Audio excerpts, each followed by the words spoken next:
100년 무이자 미국 국채, 100년간 무이자로 돈을 빌려 쓰겠다? 이걸 누가 사겠어요? 그런데 미국은 지금 그걸 외국에 강제로 팔려 합니다. 심지어 안 사면 관세 올리고 안보 보장을 줄인다고 합니다.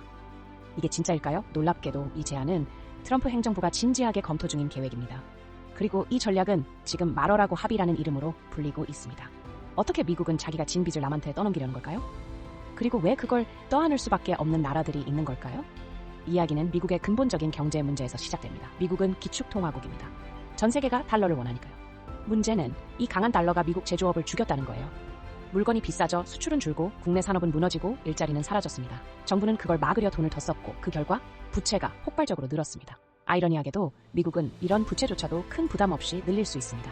핵심은 미국 국채입니다. 전 세계가 가장 안전한 자산으로 여기고 언제든 사고 싶어 하죠. 수요가 워낙 많다 보니 미국은 금리를 크게 올리지 않아도 국채를 찍어낼 수 있습니다. 그래서 어마어마한 부채를 떠안고도 별 타격이 없습니다. 이렇게 형성된 달러의 금융 권력은 외교 무기처럼 쓰이기까지 합니다. 대표적으로 스위프트 차단이나 해외 자산 동결 같은 조치들이 가능해지죠. 하지만 여기엔 대가가 있습니다. 금융 패권을 유지하려면 제조업 기반이 약해지는 구조적 딜레마가 생깁니다.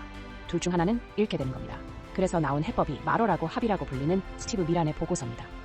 미국은 100년 만기 무이자 채권을 발행하고 이를 무역자국과 동맹국에 강제로 팔겠다는 거죠. 왜 이 나라들일까요? 경제적으로 미국에 기대고 있고 안보도 미국이 지켜주니까요. 안 사겠다고요? 그럼 이렇게 나옵니다. 우리 시장에 물건 팔고 싶지? 국채 안 사면 관세 올린다?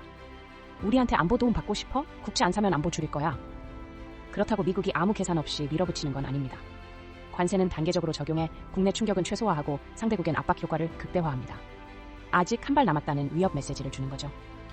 협조하는 나라엔 서서히 관세 혜택이나 금융 지원을 줍니다. 채찍과 당근을 번갈아 쓰는 거죠. 이건 그냥 아이디어 수준일까요? 아니요. 트럼프 행정부는 실제로 이를 추진하려는 의지가 있는 듯합니다.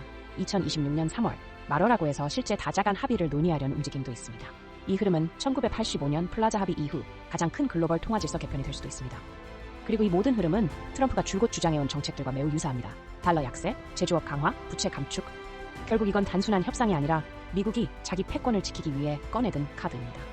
미란 보고서는 금융특권은 그대로 두고 그 비용을 외교와 경제 압박으로 타국에 전가하려는 시도입니다. 말이 안 되는 것처럼 보여도 트럼프는 이 계획을 꽤 진지하게 추진하는 듯합니다. 그리고 오늘은 트럼프의 관세 부과 발표가 예정된 날이죠. 지금부터가 진짜 시작일지도 모릅니다. 내일은 더 흥미로운 이야기로 찾아오겠습니다. 시청해주셔서 감사합니다.